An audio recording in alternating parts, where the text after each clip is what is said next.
what I've come to learn through just my own personal healing work and also all the work I've done with highly sensitive people, the reason they bully us, the highly sensitive people, it's not because we're weak. Mm-hmm. It's because they're threatened by us. Yeah. They're threatened by our qualities, which we innately have, which is the sensitivity, our empathy, our intuition, our depth. It almost threatens them so much, it triggers them. Yeah. They can't stand us at some level. Dysfunction is everywhere. In our families, in our cultures, and in our systems. And this is Dysfunctional, the podcast that helps you name the things that most people can't or won't see. Let's call it out, break it down, and maybe even start a bloody revolution. Okay, so today I am joined by Dr. Genevieve von Lob, who is on a mission to create healing spaces for parents. She believes we were never meant to parent on our own and creates courses and retreats for parents and highly sensitive people to empower them to trust their instincts and offer their children the attunement that very few of us received growing up. A clinical psychologist, conscious parenting coach, and author, Genevieve worked for 15 years in the NHS private practice in Harley Street and inside big corporations, and she's the author of 2 parenting books with Penguin, including 5 Deep Breaths, the power of mindful parenting. You can follow her work at the HSP Revolution and the Resonant Parenting Project on Substacks. Genevieve is also one of the leading experts on highly sensitive children and recently contributed to a new training module created by researchers at the University of Surrey on high sensitivity for teachers. She regularly advocates for greater understanding of high sensitivity in the media, including appearances on BBC Woman's Hour, Channel 4, and The Guardian. So Genevieve, how you doing? I'm good, thank you, Josh. Thank you. And thank you for having me here. I'm really excited to get stuck into this chat today. Yeah. Me too. And it was quite hard, actually. We were just been chatting when we arrived here, and I was like thinking, I don't want to talk too much because there's so much to say. But I came across you. I put a shout out, I think it was on LinkedIn, right? For guests. And I'm not just saying this, but somebody tagged you, and I knew almost instantly that I wanted to interview you. And that was mainly because of the highly sensitive thing, right? Because I feel like when people ask me how I identify, if I'm going to use terminology, I say I'm a highly sensitive person, right?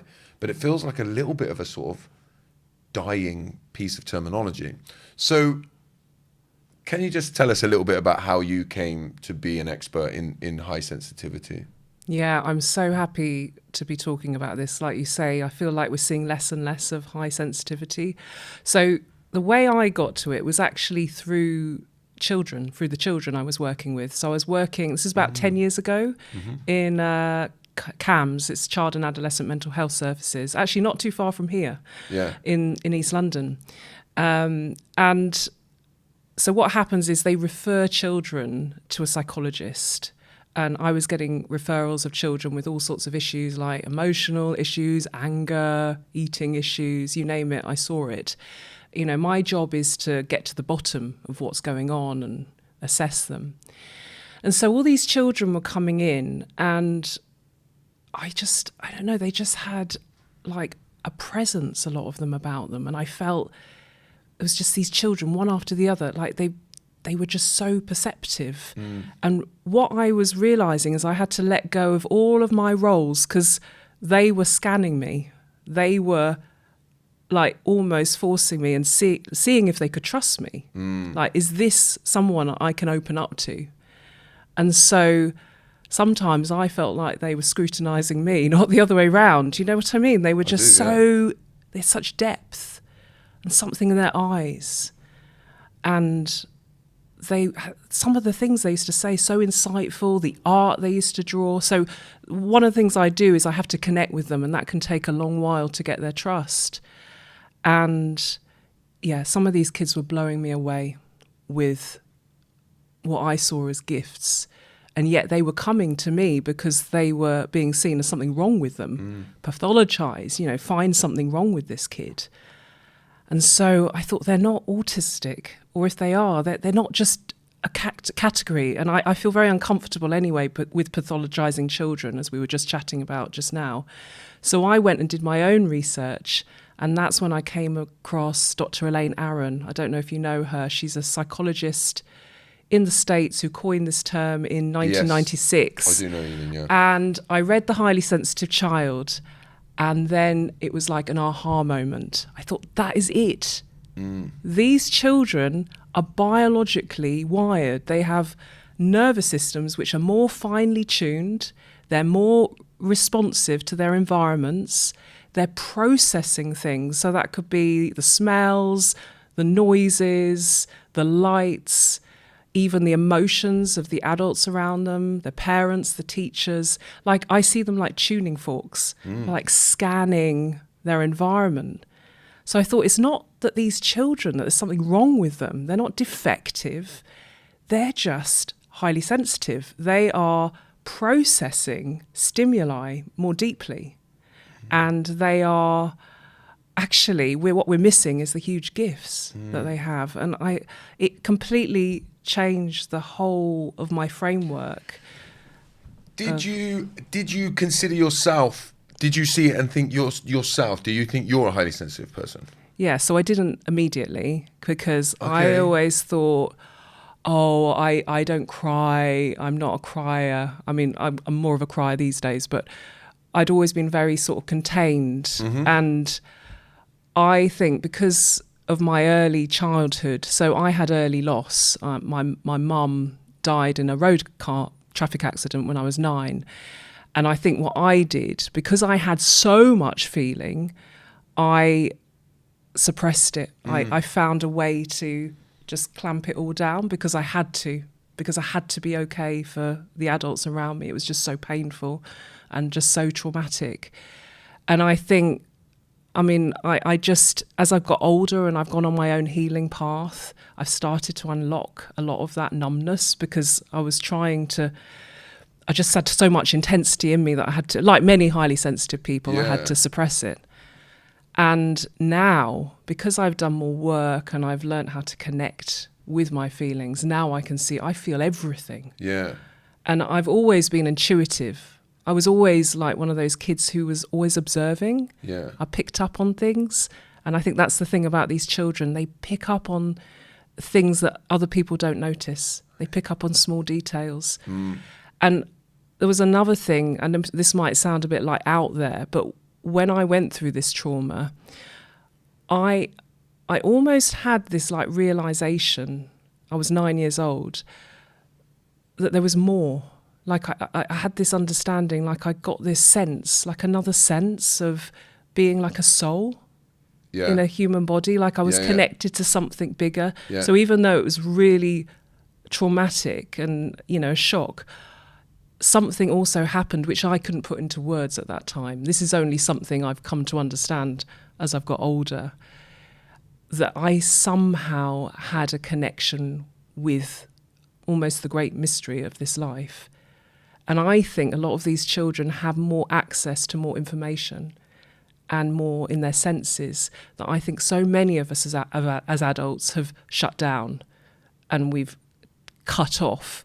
So when our children who are highly sensitive are feeling all this stuff and they're reacting to the environments, we pathologize it because we can't understand it, because we've sort of shut it off in ourselves.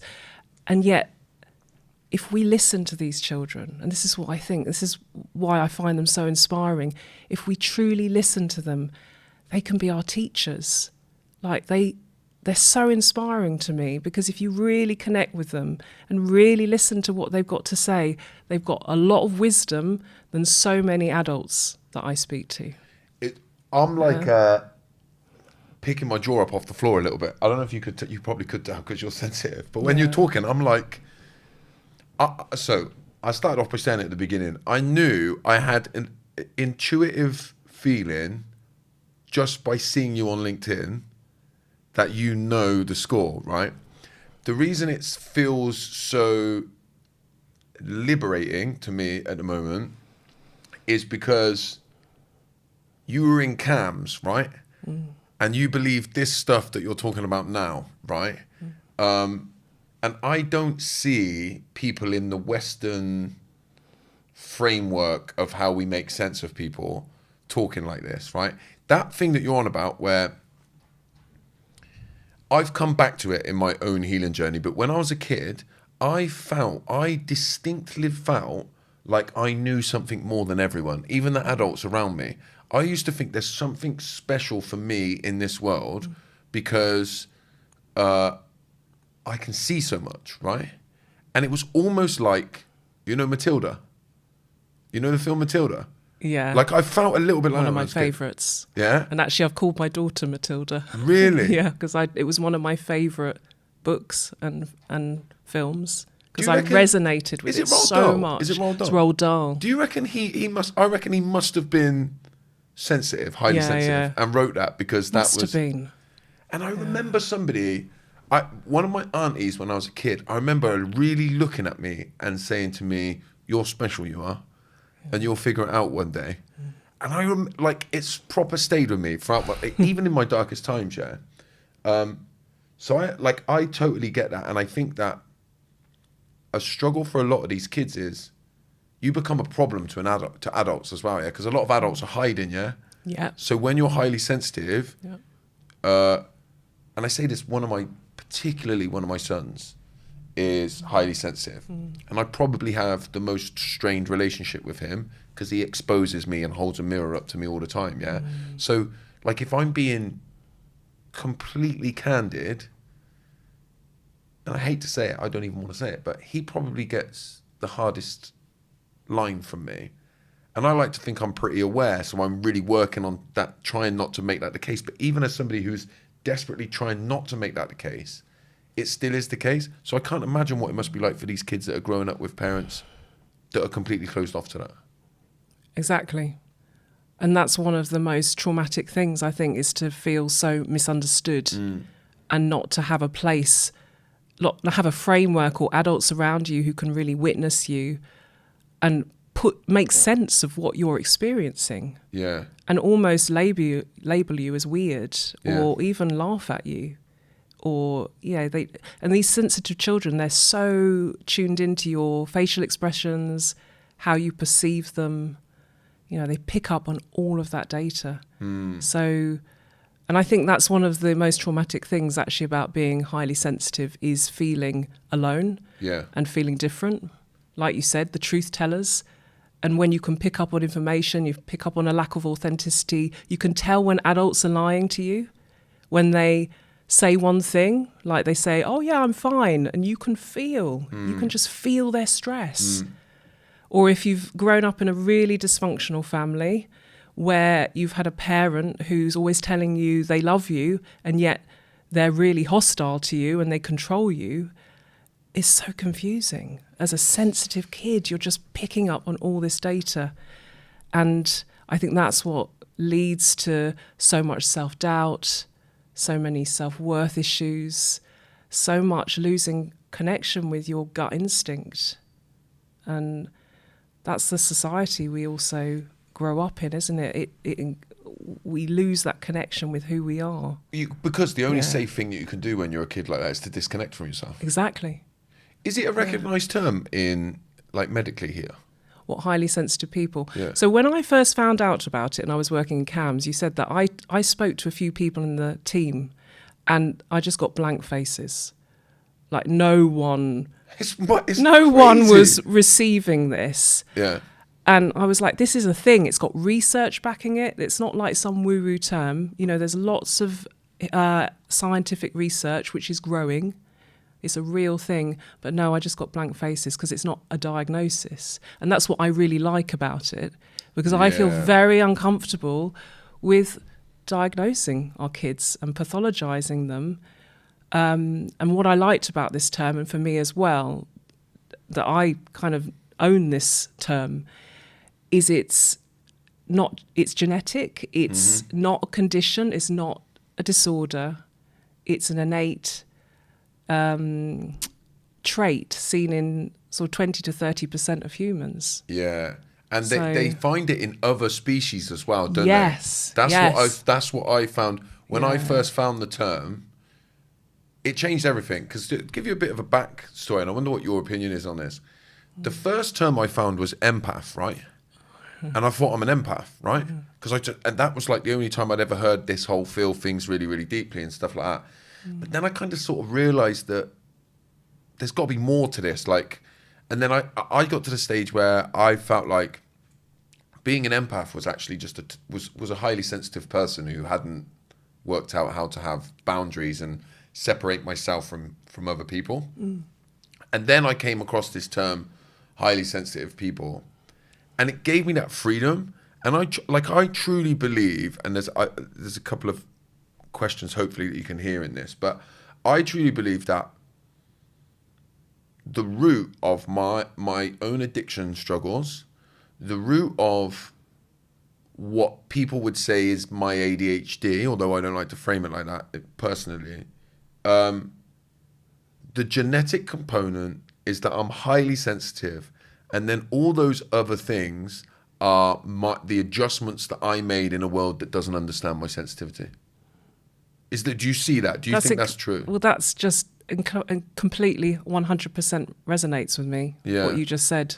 Yeah. And that's what I see in myself, that is the core. I was born highly sensitive, and then all the other things are environmental and experiences. Yeah. Yeah. You know, I worked out I just did some IFS. Do you know IFS stuff? Oh, yeah, I love IFS. Yeah, so I just did some stuff with an IFS coach one-to-one. And one of the biggest, wounds that I discovered was how weird I felt when I got to high school, and how adults used to look at me with either disgust, confusion. It was always like, how have you come to that? Where has that come from? And they used to say, Josh's way of thinking, the teachers used to say. Yeah. And it was all negative. So it was really properly in high school where I learned to perform. So to change myself, not to get rid of my sensitivities, but to go back against it. So the overwhelm that I often experience emotionally, I let that become anger. So I became like a tough, hard lad, and I stopped being curious about the world and about the way that I saw it, because it made me feel like I was stupid. Some of the kids that you were seeing, do you think they're like I was, basically? Yeah. I've seen loads of boys like that, and I think that's where there's the misconception about what sensitivity is. And when parents come to me, they kind of see it as a weakness, or kids that cry all the time. Yeah. And of course, sensitivity can manifest in so many different ways. Like you said, with the overwhelm, it can come out as frustration or anger or defiance, or they might be the class clown, or there's different ways that sensitivity manifests. And I think what sensitive kids do is they adapt. They adapt, and they're very clever at doing that because they have to fit in. Yeah. And that's what you were doing. And I did the same thing. My way of adapting was to become the good girl, and to study really hard. So we all find our different ways, but it's all a way of managing the intensity of our emotions, isn't it? And all the overwhelm and the overstimulation and all that feeling so different and weird. So what advice would you give if there's people, let's just assume for a minute that there's people listening to this who might think, I might have a highly sensitive child myself, right? Feels a bit of a technical question, but how would you spot that in a child? Is it different? Do you think it looks different in boys and girls or anything like that? Yeah, I mean, it is. There's no stereotypical sensitive child that I've found. They're all, but there are 50% girls and boys. It's gender split, because often people think it's the girls, but boys obviously can be sensitive, like you. And I think it's amazing actually that you're sitting here as a sensitive guy and speaking from this place of vulnerability, because it's really inspiring. Thank you to have that, but. Yeah, I mean, I see all sorts. So some of them are introverted, 70% are introverted, and 30% are more extroverted. So it can be both. But it manifests in different ways, right? But I think the main thing that they all have in common, and the negative side of being highly sensitive, is they get overstimulated. Yeah. Like their nervous systems become dysregulated. And that leads to these very intense reactions. Like I see lots of kids who have huge meltdowns, or they have huge anger tantrums, or they really resist their parents, like they get into huge power struggles over things which might seem quite trivial to their parents. So there's many different ways, or they may be very cautious and like hold back and quite clingy. Yeah. So there's different ways, or they may have sleep issues because a lot of sensitive kids find it, and this, I can relate to this, find it very difficult to wind down at night. You've got very active minds, because that's one of the things. They're deep processors, so they think a lot. You know, these kids think, they feel deeply, they feel all of it, the frustration and the anger, and they feel happiness as well. So when you get a sensitive kid who's calm, when they're regulated, they can be the most amazing kids, because they're witty, they're bright, they're fun. And often parents come to me and say, why can't they just be like that all the time? I'm like, that's what we need to do. First of all, you just need to really see them for who they are and witness them and hold their emotions and validate what they're feeling, and try not to suppress it the way all of us had our feelings suppressed. Yeah. And that's very difficult, because what these children do, because they're so intense, and what I find, they trigger their parents so much. They push the buttons of the parents, because often the parents are highly sensitive as well and don't realise it. And so the child's triggering the parent's losing it, screaming, shouting, the child's screaming and shouting, and the whole family's dysregulated. Yeah. But what it does when you have a sensitive child, and I see this as a real opportunity for us as parents to go on our own journey of healing. Like they're only bringing up what already existed inside you. Yeah. They're starting to invite you to look at those parts of you that didn't get the understanding, didn't get the attunement, didn't get witnessed, the very grief-stricken parts of you, the angry parts of you, the child parts, basically. That's what they trigger. Yeah. Yeah. It's interesting, just like to go back on the bit that you said about the kids, because like the angry outbursts and the stuff, like when you hear the word sensitivity, you don't think about that, do you? No. And like I even look at, so I played football all my life, right? And I still play now. I've just retired now, again for about the fifth time. But Right. Still, when I play now, I'm really bad at controlling my emotions. So I get really angry, like I'm a red card waiting to happen. Yeah. But if you see me playing football and then hear me going, yeah, I'm a highly sensitive person, like I think people struggle to correlate those two things, but the two things are directly linked. Yeah. Because then I look at my daughter who plays football, and she finds it really hard to control her emotions. Yeah. And I see she cries quite a lot, but I also see her now recognizing she doesn't want to cry on a football pitch. So it's going to lashing out. But that's like, she develops that anger to protect herself because the tears are seen as bad. Do you think, that, I want to ask you about this, like to go in a little bit deeper on it, but if a parent comes to you and says, I realise my child is highly sensitive, is your first instinct to think, if you recognise it and see it that clearly, then you are highly sensitive? Yeah, usually. Yeah. But they're not always ready to hear that. So, really? Well, no. not always, no. So No. I do suggest, and I say, look, this is genetic, and often I have both parents, do either of you think you might be? And sometimes they completely deny it and say, well, that's not me. Or they go, yeah, it's definitely me. So I get different responses. Really? Yeah, not everyone recognises it in themselves. Because, of course, if you've, like we've both done, numbed and disconnected as children, you don't feel much. So you think, well, I'm not really an intense feeler. And if you've lost connection with your intuition at some level, then you might not see yourself in that category. Yeah. But, because you get so disconnected from it, I guess, as a protective mechanism. Yeah. And so that child is so confronting for you as a highly sensitive person. Yeah. Well, I see it like when I mention my son, if I give you like a pretty normal example, if I've had a bit of a bad day, so I've gone into myself a little bit, so I'm not in a very good headspace, I can convince some of the children in the house, and probably even my wife, no one will realise there's something going on with me, but my boy will. But then because he's only young, he don't come over and go, Dad, I'm picking up on something. He then comes over and like through intuition communicates with me, and then that like riles me, and then it causes a friction between us.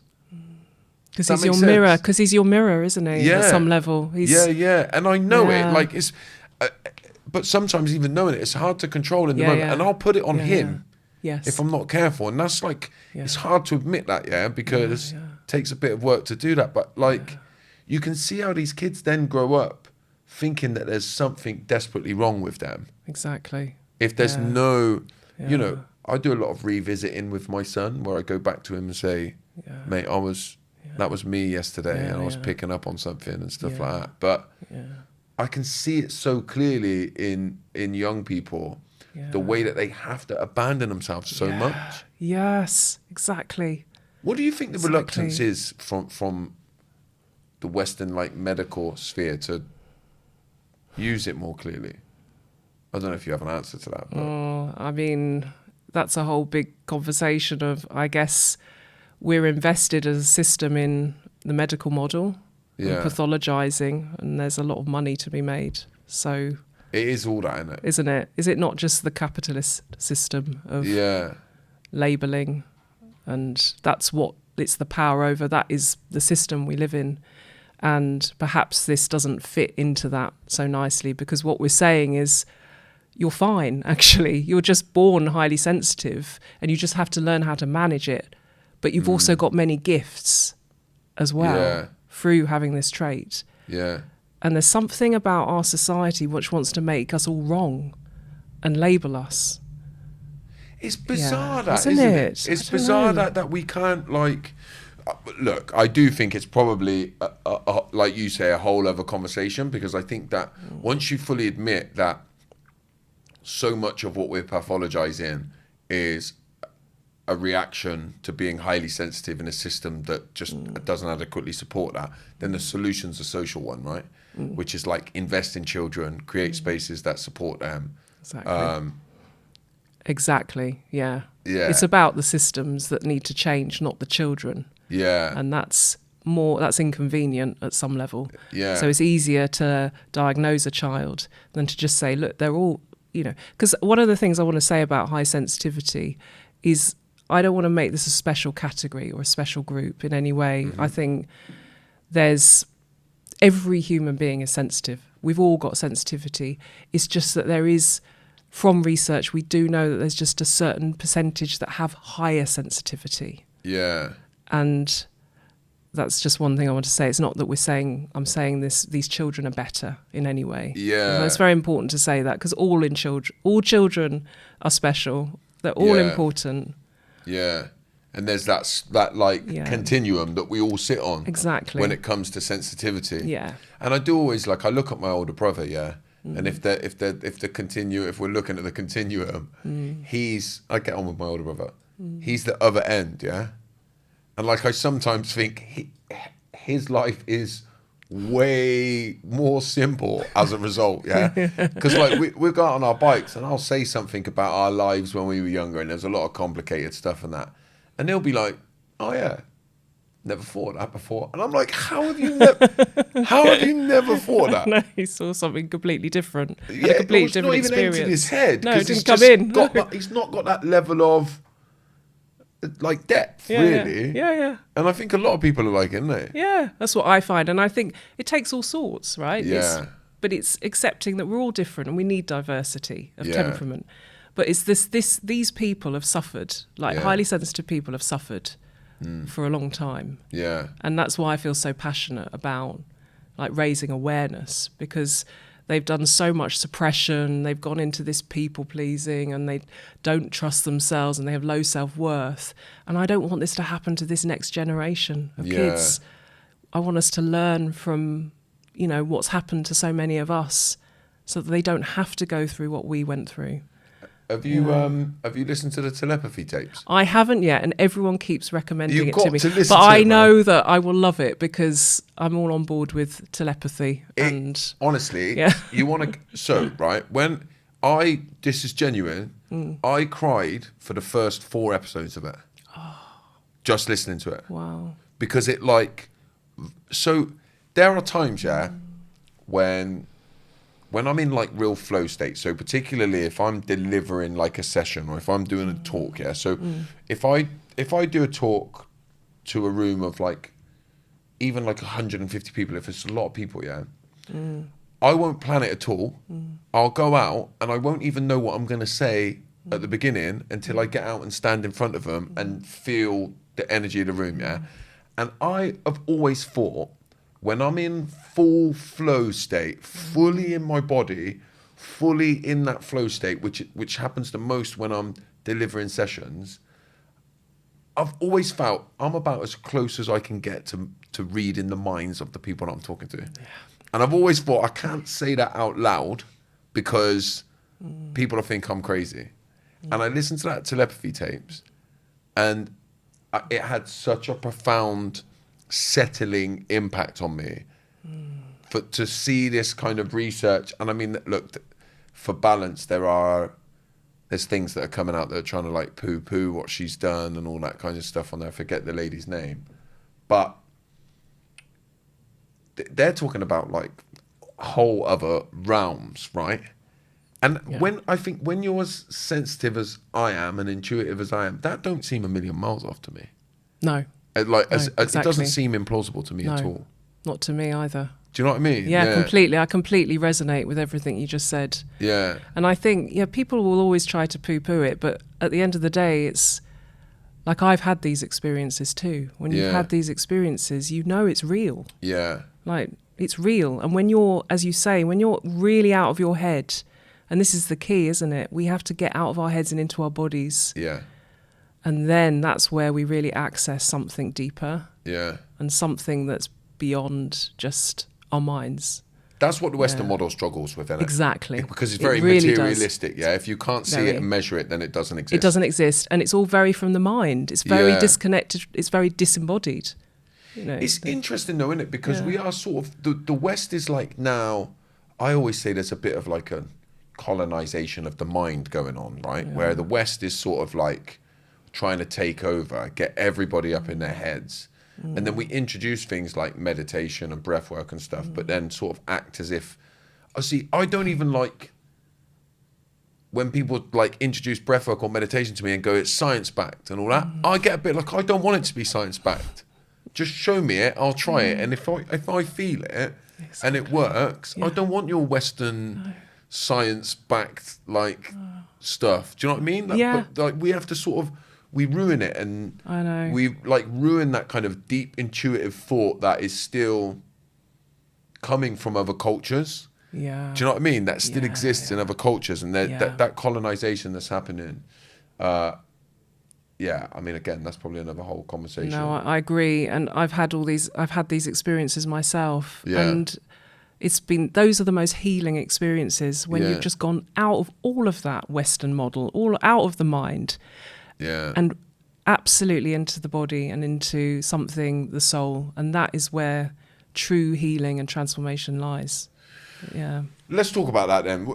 Let's talk about the like sensitivity in adults for a minute, right? And then see if we can like get into, because I know you've got some experience of that as well. Like, where do you think people should start? If the people have recognized, okay, I feel like I'm definitely a highly sensitive person, where do you think they should start? Well, I think it is, I mean, we talked about not coming from the mind. I think it is good to listen to podcasts and read books and just get the framework. Because I think sometimes our minds need a bit of rationale. What is this? Yeah. Is this real? And so, and then I think you just need to find others. You need to find communities of highly sensitive people. Find that tribe, people who are speaking on that level and people who can really meet you. Yeah. And where you can feel safe to share your experiences. Yeah. I've met a lot of people, where I recognise they're sensitive and they've not woken up to it yet. They don't see it yet. Yeah. And I'm like, if you look at these people and you really look them in the eye, you can speak to them and you can say to them, that bit of you, that bit that you don't trust, that everyone's told you makes you crazy. Yeah. That's real. And you can see people light up from that, innit? Yeah. When you see the sensitive people that happens to. Yeah. Yeah. But sometimes people don't want to hear it either. I've seen that as well. I've said to people, I think you're highly sensitive, and they reject it. Really? Yeah. They don't want to know. Yeah. What? Because they've built up such a defense to it. A defense, I think, or they still have that stigma attached to what it is. Yeah. That it's somehow weak. That I've got some sort of vulnerability, or that I cry a lot, and I'm not strong, which couldn't be further from the truth. You know, highly sensitive people are some of the most strong people that I've met. Yeah. But Do you have any negative experiences from highly sensitive adults? Negative experiences that they've gone on to have in the world?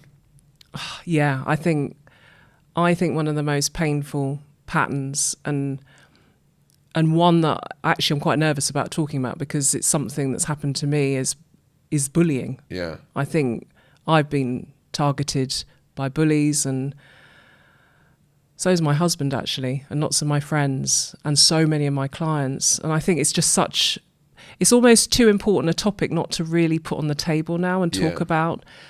But it is a pattern I see. I can't tell you how many clients I have, even now, who are being bullied or have been bullied by narcissists, sociopaths, toxic people. Yeah. And I think, what I've come to learn through just my own personal healing work, and also all the work I've done with highly sensitive people, is that the reason they bully us, the highly sensitive people, it's not because we're weak. Mm-hmm. It's because they're threatened by us. Yeah. They're threatened by our qualities, which we innately have, which is the sensitivity, our empathy, our intuition, our depth. And it almost threatens them so much, it triggers them. Yeah. They can't stand us at some level. Yeah. And so when they can't stand what we have, what do they try to do, the bullies? Yeah. They try and assert control over it, or they try and destroy it. They try and get rid of us. So this is one of the things that I see again and again. Do you think they prey on sensitive people? Yes. You do, yeah. Yes. I have a bit of a theory about narcissists, right? By the way, if you think this theory is wrong, then please tell me. I think that, and by the way, right, when I say narcissist, just to qualify myself a bit here, I know that we all can have narcissistic traits, right? Yeah, sure. Define it however you want. People get a bit upset with the terminology. I know as a highly sensitive person, but I think just as who I am as a human, right? If I mess up and I'm spiraling a bit, I can go a bit narcissistic in that I forget about everyone else and start thinking, how do I save myself from this hole I've got myself in, right? So I understand that. I just want to highlight that I know that we can all have those tendencies, but I believe that what I would call a true narc is different. Yeah. It's a whole different ball game. Yeah, whole different ball game. And if you've been on the receiving end of it, you know it. Yeah, you know it. Yeah. I know it now. Yeah. I've been attacked by these individuals. I know it now. Yeah. And so when when I talk about this online, and the people that really get it, when they're just like, you just get it and you just know, I know that they know. Yeah. Because it sort of goes beyond words, right? Yeah. So I've got this theory that narcissistic people, the true narcs in the way that I just talked about, they're highly sensitive as well, right? Yeah, in a different way. But in a different way. But they scan in a different way. But right? They can tell, they can seek out somebody who is highly sensitive, but because I think, let me try and frame this. I think that you can be highly sensitive, but if you don't know it and you're just in that trauma state of it, you're you could, I don't know, could you say there's highly sensitive people and then there's empowered highly sensitive people? Exactly. Yeah. And once you become the empowered one, so I can be in a room sometimes and I've recognized that there's a narc in here.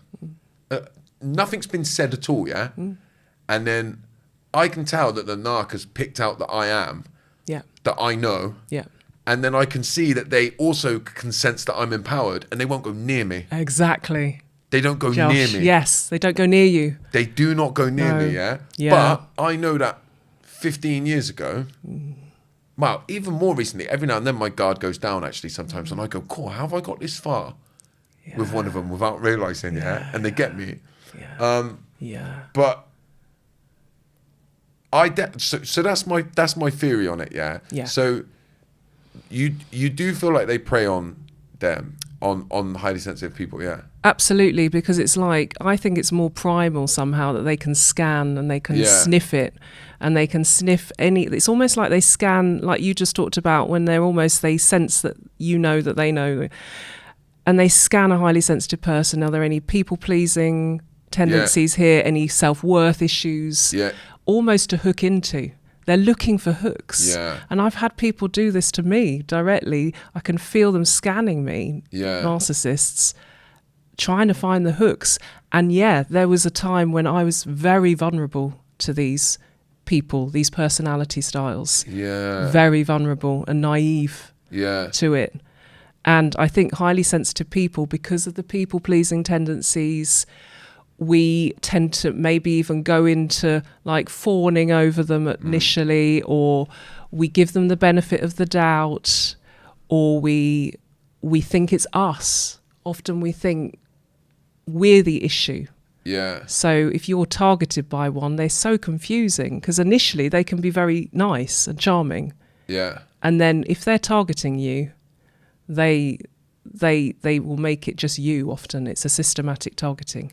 And then a lot of the abuse happens on an energetic level, It happens beyond the words. So then you can't tell anyone. You can't tell anyone. So because this is the thing about being a highly sensitive person, because the abuse is happening beyond the words might look perfectly fine on the surface, but because it's so subtle, and you can feel something as a highly sensitive person. You can feel energy, you can feel hostility, you can feel something dark, but you can't explain it. You don't know what it is.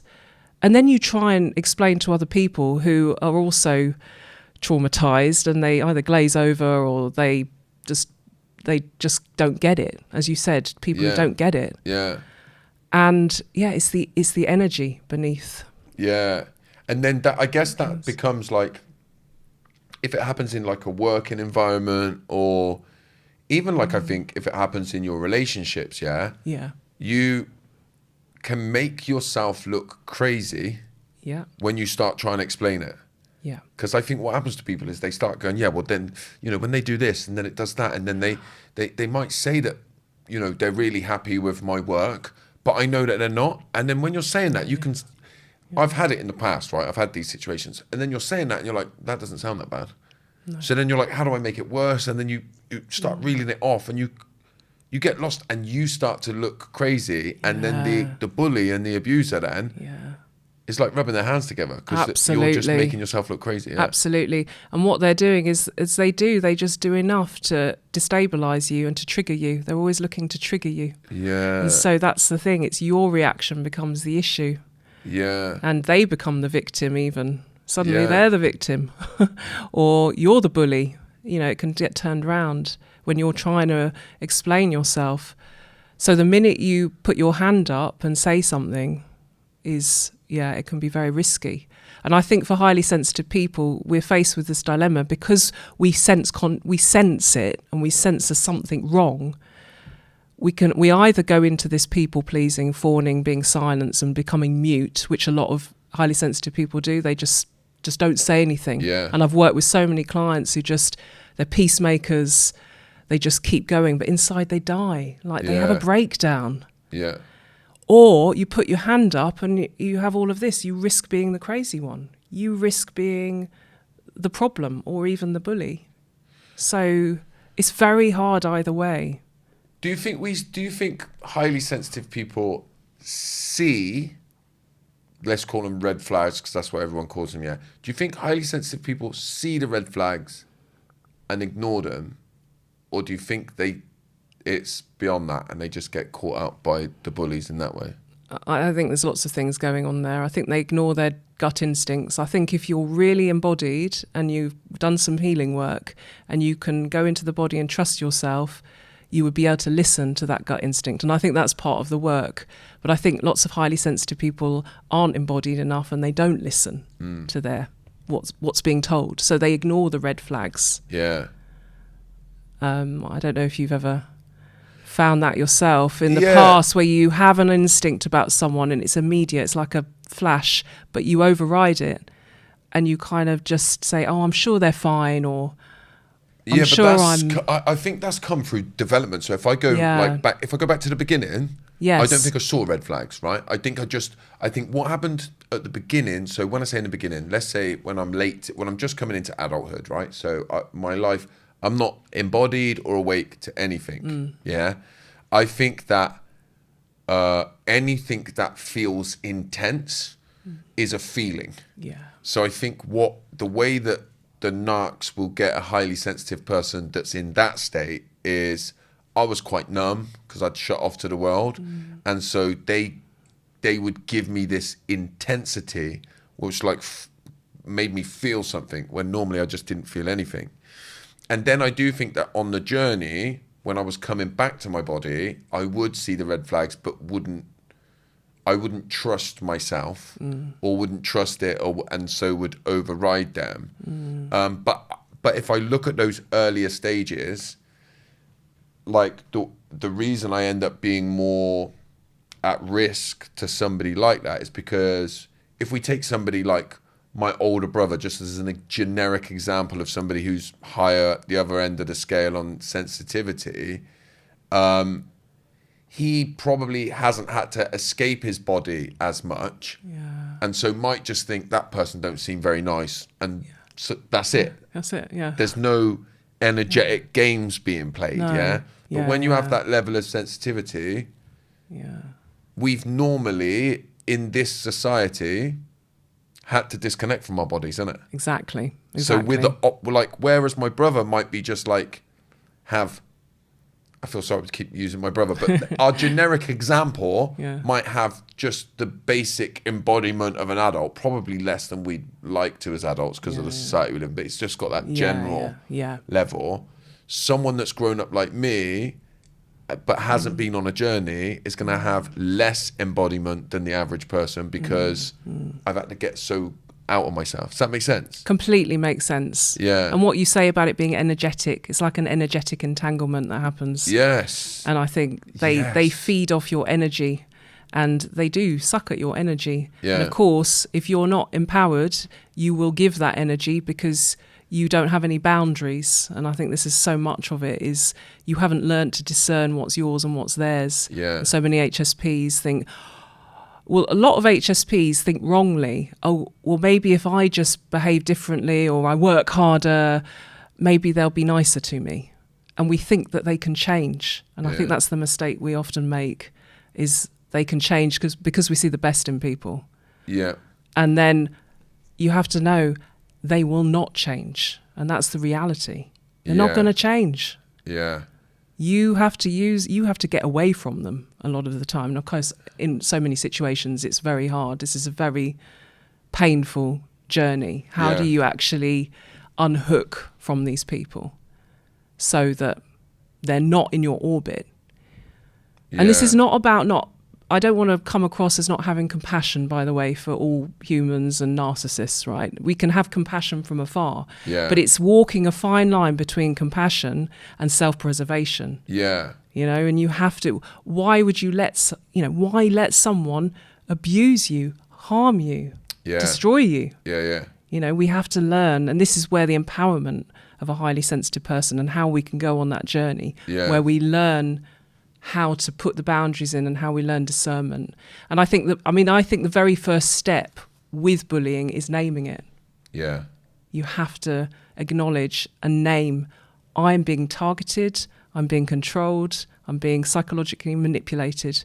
Because I think in our culture, we have a weird relationship with bullying. We bypass it. We don't want to admit the reality that this is happening everywhere. Yeah. It is rife on all levels. And we sort of teach kids that to be a good, acceptable human being is to let yourself be bullied. Is to that sounds crazy, but it's like to not cause too much of a stir, right? Like if they're not, punching you or physically abusing you. Let it go. Be the bigger person. All of that kind of stuff. Yeah? And I don't think it allows and accounts for the stuff that we're talking about. Exactly. And, you know, that's why some people struggle with that, right? That whole, you know, this compassion for narcissists and all that sort of stuff. And, you know, like they weren't born that way and all that sort of stuff. And I just think that, like, if I know from you, I've been around you, I can feel your energy, right? If you were put in front of a room of 10 people and just told, help these and support these people, you would try and help and support those 10 people. Absolutely. Right? Yeah. But like when we get to this place of like bullying and stuff, you have to like look at accountability, and you have like the first thing you have to do when there's been bullying or abuse, my belief is you have to first protect the victim. Yeah. And we've got this weird sort of backward way now where we sort of lean towards the stronger character who might be in this moment at least, be the abuser. Absolutely. This is the issue. We support bullies in our culture. And we support bullies and narcissists, isn't it? Don't we? And we live in this system. And I think it's this, I mean, I personally think it's going back thousands of years. I just think we've lived in the system of oppression, of power over, of hierarchy, of control. And I think so as humans, we've just gone into silence and we've been complicit. We've colluded with the secrets. And I think that's happening in families. And then I think it happens in the school system. Then I think it happens in the work system. And then it happens on a global system. This is a fragment. This bullying is happening everywhere, isn't it? It's just... It's so and mad. It's so deep. And it's I see it because I think big because I'm an HSP. But I see it as a huge collective trauma, a huge collective wound that we're all carrying, and we all respond in different ways to it. Yeah.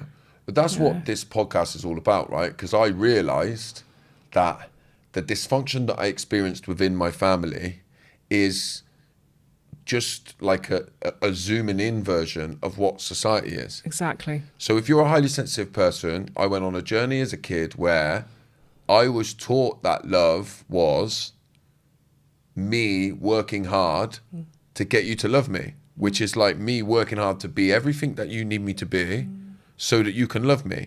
And that's not even necessarily, I had to do that with my mum. And my mum's not a horrible person or a bad person, but she didn't understand my sensitivity. So she, like, who she was and the tools she had when I was young, she wasn't able to do that. So I learned that in order to make myself lovable, what I do is I work really hard, I figure out what you want me to be, and then I get you to love me. So then when I first start getting in relationships as I move into adulthood, the people that give me the biggest rewards are the narcs, Of course. If I work hard for a normal person to make them love me, they might love me. Or if I do it for a narc, they're seeing that energy, working with that, massively rewarding me. And then you end up in these relationships where like then power and control dynamics are happening. But you see that we're taught that a good human being loves everybody the same, no matter what. When actually, we should be people that are the victims of these bullies. We should be supporting them first. Do I think the bullies, the best way to help them is to try and change them? I do, maybe, but they got to play a role in it. And if they ain't, I'm more inclined to say there's too many good people that deserve help in this world. Absolutely. That we should be helping before we get to those over there. The narcs are not... I am so with you. Yeah. I'm so with you. And also, because of the highly sensitive people who are the ones who are being abused, who are being targeted, when they become empowered, they have so many gifts to offer. Yeah. Their families, their communities, and the world. Like the big picture thinking, the intuition, the depth of feeling. Like we need that so desperately, don't we? Well, there's nothing quite like an empowered, highly sensitive person, is there? There's nothing like it. There's nothing like being around one. And I think sometimes if you're like really early on your highly sensitive journey, you could probably find it even difficult a little bit to be around a truly empowered, highly sensitive person who's like, not, because now I will be like, and I run my business this way, by the way, as well. Yeah. Yeah. I'll go and meet with somebody and I'll just come back and I'll be like, nope, I am not going anywhere near that person. Yeah. And then people will be like, why? And I'm just be like, no, I'm not having them. They are not nice. That is not a nice human. And I can get that in seconds. And rather than thinking, oh, it's arrogant of me to go, it's, you know, I'm being judgmental and all that. I'm like, nah. I'm happy to just trust my intuition. And maybe even if it is a me thing, I don't care. We're not supposed to like everybody anyway, is it? Absolutely not. And I suppose also if you're running groups, and like I run groups as well, you know, if you get an intuition about someone, you're also trying to keep the groups safe. And these people need containment, right? And not to cause chaos in groups. So I think, you know, you can really trust your intuition on that. Yeah, definitely. Yeah. But another thing I would say, because I don't want to diminish anyone who's listening who's currently going through bullying or has been through bullying, because I really know the deep pain and suffering and distress that comes from whatever area you're being abused. It's horrendous, all right? And we must hold the reality of that. At the same time, and we talked about empowerment, I really feel that these experiences, like being bullied, we can see them, and this is how I see them, and I reframe it for myself now as an initiatory ordeal. Yeah. And it's like, okay, this was much like in the indigenous tribes, they send out like teenagers, young people into the wilderness, not as a punishment, but to really face their own inner demons, to get to know themselves, to dig deep. And when they return to the tribe, they are a mature, more integrated adult. Wow. And it's kind of a rite of passage. And I think one of the things we don't have in the Western world are rites of passage. But you see, we get experiences like being bullied that can be an invitation to really start to step. It's like a portal to our empowerment. Yeah. And of course, we have to feel the pain first. We have to feel what's being brought up in us, because you can't bypass pain or grief. But that can be the portal into stepping into the more authentic version of yourself. Because as you start to feel, you become more connected to you. That's what authenticity is, isn't it? It's becoming connected to who am I? Who am I inside? What do I think? Not what other people think. Because we spend so much time giving our authority, giving our power to other people, to the narcissists. And we've done it all our lives, maybe to our parents, to the teachers, to authority. But this is an opportunity to reclaim that authority, you know, and just become who we were supposed to be. Yeah. You know? I always say, because like authenticity has become a bit of a buzzword again. Has a bit, do you know what I mean? It's overused, isn't it? People say be your authentic self and all that. But like I heard a definition once years ago actually, where somebody said, I'm being authentic when my head feels connected to my heart. Oh, I love that. And I'm like, that makes sense to me. When what's going on up here feels aligned with here, even if it's pain or struggle, but when they're connected, I feel grounded and rooted in that emotion. But that's real. That is real. And then I'm the same with people, which is like, if the way you're making my body feel lines up to the words that you're saying, I don't care if I disagree with you. I'm happy being around you because you make me feel safe. But there's just so many people now, and I think social media, like we were talking a little bit before we hit record about like LinkedIn. LinkedIn like epitomizes that to me, where people what they're saying does not remotely match up to who they are. And when those two things don't line up, that feels very unsafe to me now as somebody who's like I'd like to think very awake to my intuition. Does that make sense? Completely. Because you're more embodied now than you were, you know, really embodied. Your nervous system is scanning for safety. And you can just feel when things feel off, as you would have felt as a child, but you had no understanding of that. You could feel things were off, but now you're more rooted. And I think this is the thing, we get grounded. we get in our bodies, and then we can really trust our body. Yeah. Because that is giving us information all the time. So in my book, there's a chapter called Body First, right? Because I just think that the body's where the truth is. Yes. I think your head just skews it. Yeah. If you can get so in tune with your body where you just listen to it and get out of your head. Yeah. Isn't that the key? Isn't that what we all need to do? Yeah. Get out of our heads. Get out of our heads. We were right when we were 15, getting out of our heads. But it's true, isn't it? It was protective and intelligent to get out of our heads.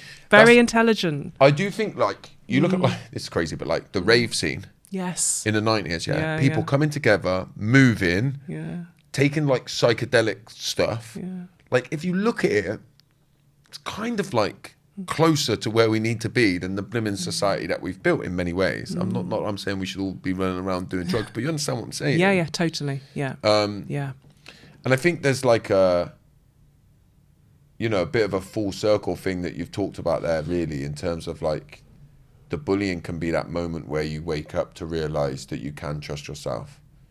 Because I realize now that so much of what I struggle with as an adult can be traced back to the boy that I was, that could pick up stuff that was going on, but nobody would validate the fact that what I was picking up was right. Yeah. And I felt so confused all of the time. Even just simple things like my mum and my stepdad, if they'd had a row, I knew it, but of course they wouldn't tell me. If I said, what's going on, are you all right? They wouldn't tell me. And like, I see it now, even in like my youngest. I always use an example where I might have had a bit of a argument with my wife, which happens, normal. Of course. And then if my daughter walks in and she used to go, stop arguing, if we're not careful, we both go, don't be silly, we're all right, there's nothing going on here. Yeah. But you have to have enough about you. I tried to have enough about me to go, all right, no, we have just had a row. We've had an argument. Like, what you're picking up on is the energy that's the result of that argument. We still love each other. It's not a problem. This doesn't mean that we've, anything bad. We can have a difference of opinion, but your body's done really well to pick that up. Yeah. But most households, and I do believe it's most, up in 90% of households, probably more than that, if they've got a highly sensitive child in it, they're just having the truth that their body is picking up on denied time and time again until they lose themselves. Yeah. Exactly. Yeah. I was very moved by what you just shared there about yourself as a boy. I just really felt that. And just that confusion that you felt. Yeah. And I just to hear you now, when you're speaking, like today, just the way that you're such an inspiration, like a space holder. Yeah. And like really living this, leading from this lived experience is so powerful. It's so moving. Thank you. Yeah. But like the powerful thing to take away from that is like if as a society we woke up to this, Yes. and then because I'm not an isolated case. No. If we went and reached all of them young kids and was like, what you're feeling's right, your confusion makes sense. Yeah. You're not crazy. You are picking up on stuff. That all makes sense, yeah? Yeah. Think how many lives we could change. Do you know what I mean? And how many symptoms and diagnoses we could... Because I always say, I dread to think how many particularly teenagers, have picked up a diagnosis when what they are has got a high level of sensitivity and they're living in dysfunction. Exactly. How many people have picked up a diagnosis and have got, have to go on a journey now of believing that there's something wrong with them? Yeah. That there's a defect in them, their brain or something like that. Yeah. There's something wrong with them. Yeah. Biologically. Yeah. And then what does that teach them? Yeah. It's just the way you are. Yeah.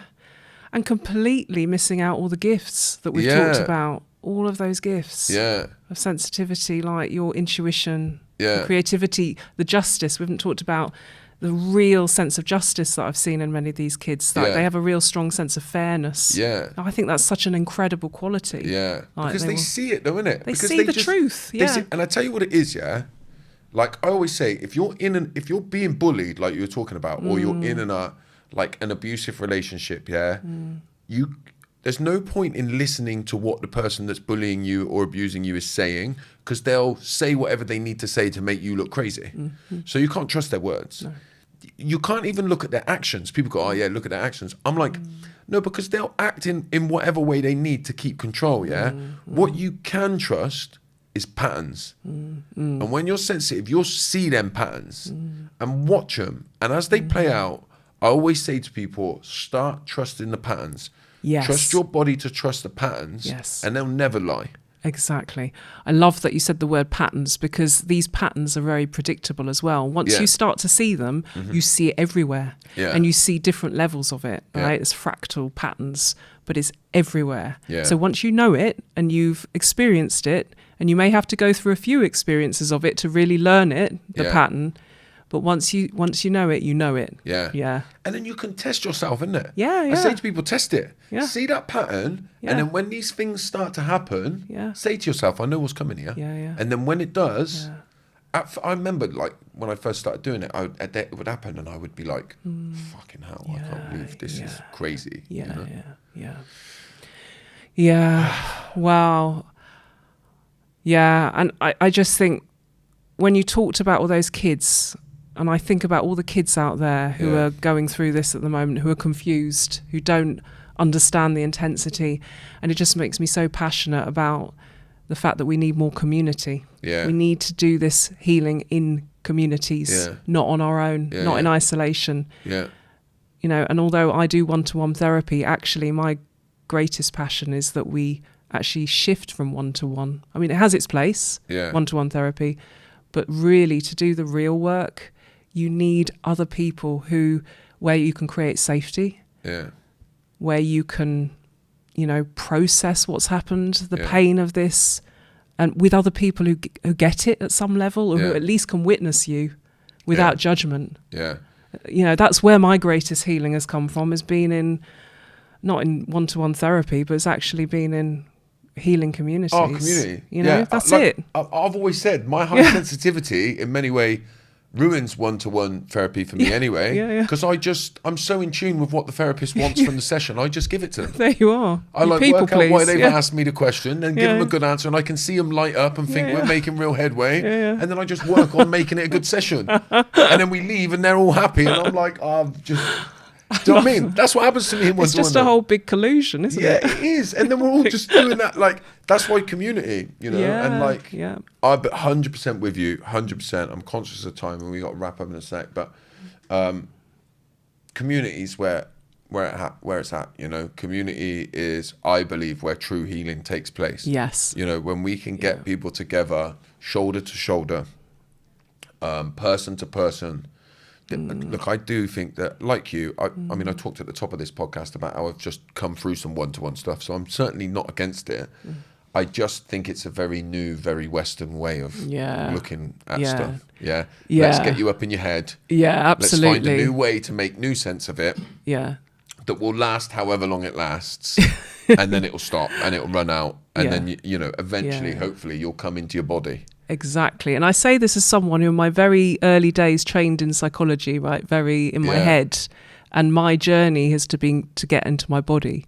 So I've moved away from all that psychology and moved more into the kind of embodied practices you do, like breath work. And that's where the real healings come from.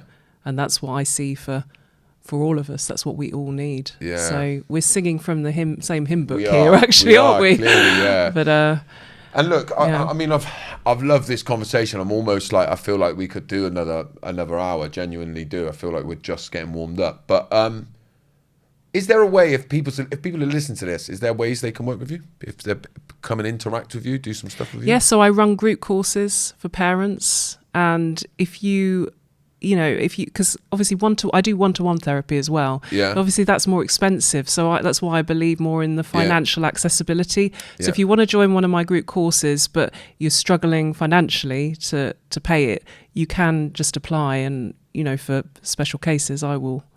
And is that for mums or dads? Mums or dads, definitely both. It's not just mums. Yeah, I have lots of dads. I work with lots of fathers. And just quickly, what does that look like, a group thing then?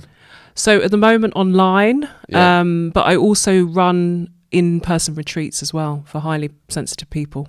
Do you? And I do kind of day retreats. I run it with other people, with other facilitators. I'm going to come to one myself. Oh, we'd love you to come and run something with us, run some group sessions, for highly sensitive people. I'd love to. But yeah, so I write newsletters and resonant parenting. Well, you said it all at the beginning, so I don't need to say it again. But yeah, Resonant Parenting Project and the HSP Revolution, because I'm passionate about empowerment on all levels. Oh, you ain't going to get rid of me now. No, I know. I'm all over it. So this is the start of something. I can feel it. And also the schools as well.